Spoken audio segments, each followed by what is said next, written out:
Bake-Along number 44. I'm Sarah from Beurre Pastry Shop, and today we are making spinach artichoke pizza with a no-fuss crust.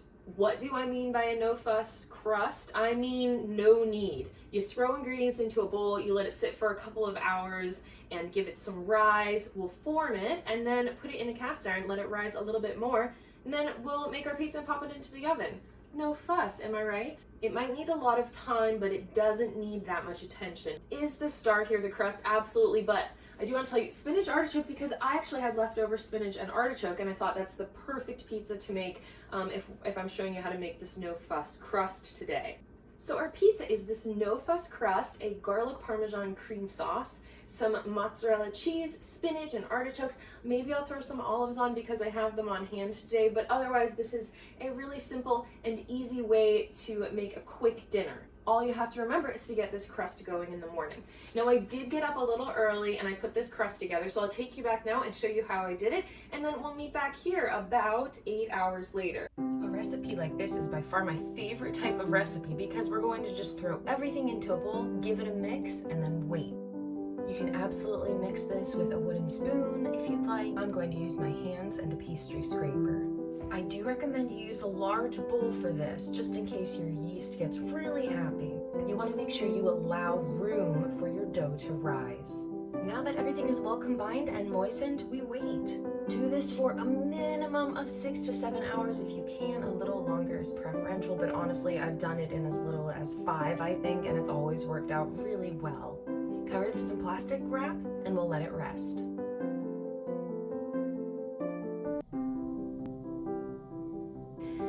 Now it is about 8 hours. This has risen really nicely. You'll notice this isn't the most attractive pizza crust, but just give it time. It just needs a little bit of love. So I do have a cast iron. You don't need a cast iron. My sister makes this recipe all the time, and I'm pretty sure she uses cake rounds, and that works great. If you have a cast iron, whip it out. I believe this is a 10-inch cast iron. I might as well be honest with you. This is like, I think it's supposed to be a 12-inch cast iron, but it might have a 10-inch base. And so we actually don't need any extra flour for kneading or rolling or anything like that. What you do need is extra olive oil. Put sort of a spiral of olive oil, maybe 2 tablespoons, into the bottom of your cake pan or your cast iron. Heck, if you want to use a rectangular pan, that'll be fine. You can sort of form this into a rectangle. And then put some olive oil onto your hands like lotion. You do want to get sort of every crevice of your hand, or else the dough will stick. And then you're going right in to your dough. And I'm just scraping it off the edges. And it's a pretty wet dough, don't worry about it. Just make sure that you have olive oil on your hands all over. Okay, and my technique is actually to push the dough into the center on the bottom. So I'm taking the edges of the dough and I'm pushing it just to create this sort of round. And there's a little bit of practice makes perfect in this, so don't freak out. I'm gonna rub the olive oil into the bottom of my pan and then coat my dough in the olive oil on the pan. Keep this very easy. And then I'm gonna go and give it a couple more rounds of just pushing the edge of the dough into the center bottom. And then make sure again that olive oil is all over your cast iron. And then I like to give it a little bit of love by pushing on the circumference of your dough ball, just to encourage it to spread outward into your pan. And we're gonna let this sit. If you can last for about 2 hours, let this sit for 2 hours. I've done one before, it's okay. Just give this a plastic wrap topping and we'll get started on our sauce. Next up, we're gonna work on that Parmesan garlic sauce. I do recommend freshly grated Parmesan. There's just nothing like it, but you can absolutely have the stuff that comes in the can, which is what we called it growing up. But if you have access and if you have a grater, get some fresh Parmesan and then you can enjoy it with bread. Now, if you've been around the block with me, you have made a roux before. Perhaps you joined in on the pot pie, the chicken pot pie day. So we're starting this off with a roux. And a roux is basically when you cook together fat and flour. And so we're using butter today, a tablespoon of butter, a tablespoon of flour. Usually the measurements are equal, and the roux is the beginning, the base of basically any white sauce. So you'll see a lot of mac and cheese recipes, for instance. They start with a roux with this butter and this flour. We are going to saute our minced garlic in with our butter measurement. Now that the butter is hot, I'm going to add in our minced garlic. And I'm just going to cook this for maybe 1 to 2 minutes until it's fragrant. You're not looking for the butter or the garlic to brown. Oh, it's already smelling so good. It's so fragrant. I'm not a huge fan of the scent of raw garlic, but I love garlic that's being sauteed in butter. I think that is just one of the best smells in the world. 2 minutes, and now I'm going to whisk in our flour. And you do need to cook off flour. Flour is not supposed to be eaten raw. There's actually new findings and a salmonella warning when it comes to raw flour. So you do need to cook this for about 2 minutes. And this flour is going to help thicken up our white sauce. All right, perfect. Now we're gonna slowly add in our whole milk. And you can absolutely use non-fat milk, 1%, whatever you have on hand. I like the sauce better when it has a higher fat content. Shocking. But I typically, even with my pot pie roux, I typically use what I have on hand, which is fat-free milk.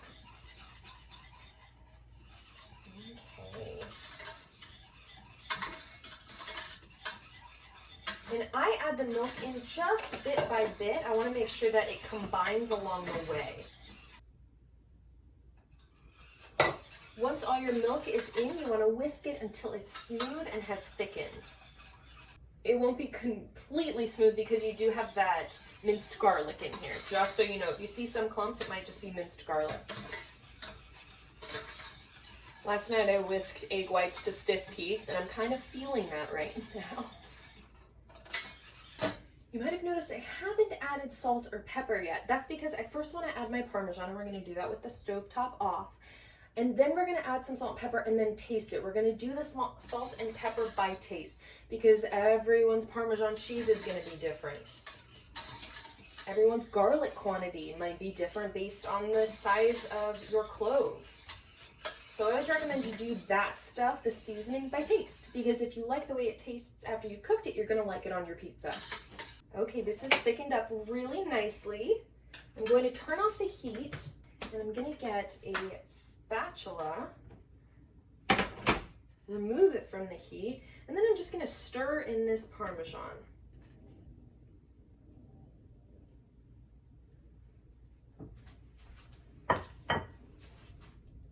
This has thickened up so nicely. The Parmesan's just melting in. Okay, now is where I'm going to add a few cracks of salt and some pepper. And if you, some people have strong preferences, if they're cooking something that's white, that they like to use white pepper, totally up to you. I actually don't mind seeing little flecks of pepper in my sauces. But if you have white pepper on hand, I think a lot of chefs would recommend you use white pepper. All right, I'm going to give this a taste, see how my seasoning is. Super good. 2 more cracks of salt and 1 more of pepper, and I think we've got it. And you want to let this cool completely before you put it on your pizza, so I recommend transfer it to a different bowl.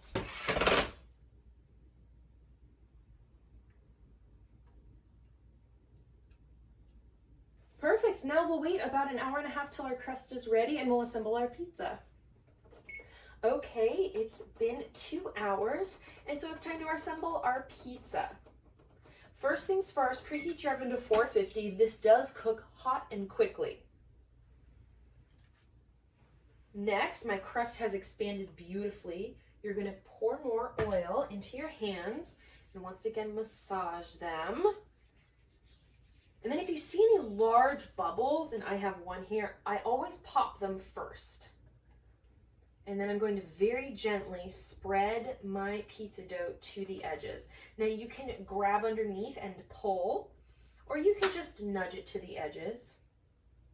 And you do want to fill your whole pan with your pizza dough. And you want to make this as even as possible.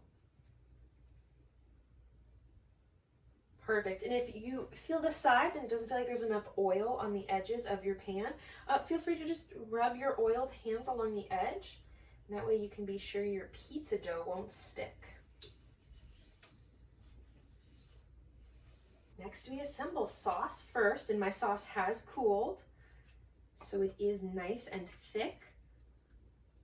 And I'm just going to spread it out with an offset spatula. And you don't have to use all the sauce, totally up to your discretion. And if you didn't make the sauce, feel free to throw on just a little bit of olive oil or some jarred pizza sauce, maybe pesto. This crust works great with all different types of pizza. Then I'm going to add on my mozzarella.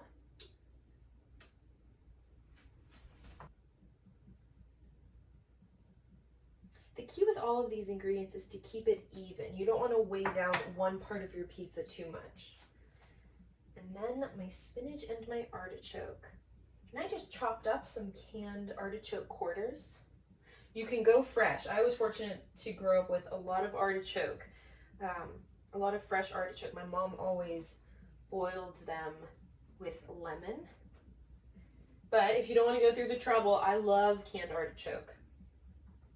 And then spinach, you can go for fresh spinach. I sauteed this and seasoned it, and I like the way that tastes on a pizza, but you can go for your preference.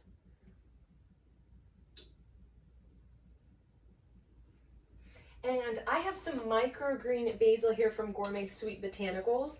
I bought a different item from them for next week's bake-along, and so I thought I should get some micro basil as well. So I'm going to reserve the fresh basil to put on top after I bake it. The only thing that's left is to put this into the oven for 10 to 15 minutes. I like to check it at the 10-minute mark, turn the tray around 90 degrees, and just make sure that the crust around the edges isn't too dark.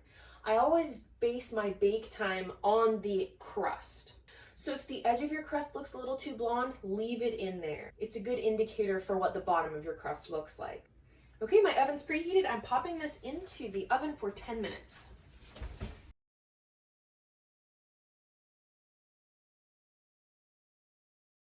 All right, this guy is out of the oven.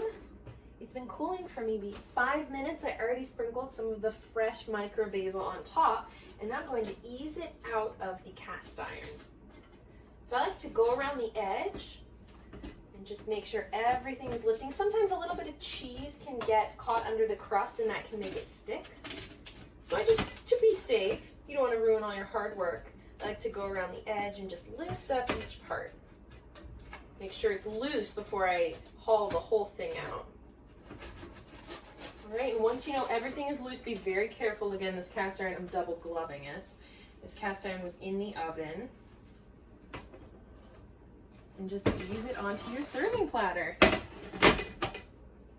Okay, and I do have some fresh Parmesan ready to go over here. I would recommend that you wait until this is pretty darn cool before diving in. We are fortunate to have an ulu knife. This is what we always use for pizza.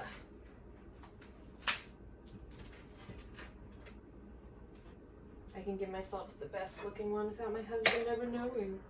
All right, let's give this a taste. Little freshly grated Parmesan right on top. And I'm going to be that person and eat this with a fork, mostly because I think it might still be burning hot, but I can't help myself. And the bottom of the crust is golden brown. That's just how I like it.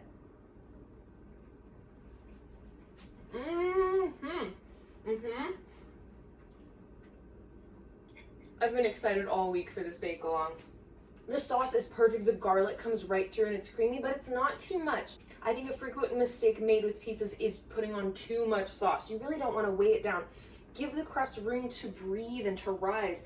I've got some lovely air pockets in that crust back there.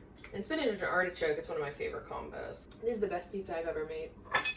And the crust has a nice crunchy base, but it's not thin crust. So you're not only getting crunch, you're getting some heft of that real pizza dough as well. Thank you so much for joining me today. I hope you enjoy these pizzas, and I hope you find a new way to use your leftovers, because this is a perfect dinner for leftovers. You got some cheese in the fridge, you got that chicken, you have that barbecue sauce, bam, you've got a pizza ready to go. Valentine's Day is coming up. If you're interested in seeing about the brand new red velvet cheesecake cookie jars or gift boxes, head to the site beurrepastryshop.com/online-ordering for local delivery or nationwide-shipping for nationwide shipping. You can find our full menu under the pastry shop on the site. And don't forget to subscribe to this YouTube channel. New recipes come out every Sunday. It's good to be back with a savory recipe. I do have something very exciting planned for next week. A little preview, a little hint. It is the date night edition part 2. So get your sweethearts, get your loved ones, get your best friend, get yourself, get your pets, and we'll have some fun making a Valentine's Day inspired recipe together. If you're looking for a full ingredients list and full recipe, you can head to beurrepastryshop.com/blog. There you'll find a search function. If you're not sure what you want, you can go to dessert, breakfast, savory, and find something new to try out. Thank you again for joining me today. I will see you next week, and until then, keep baking. Bye.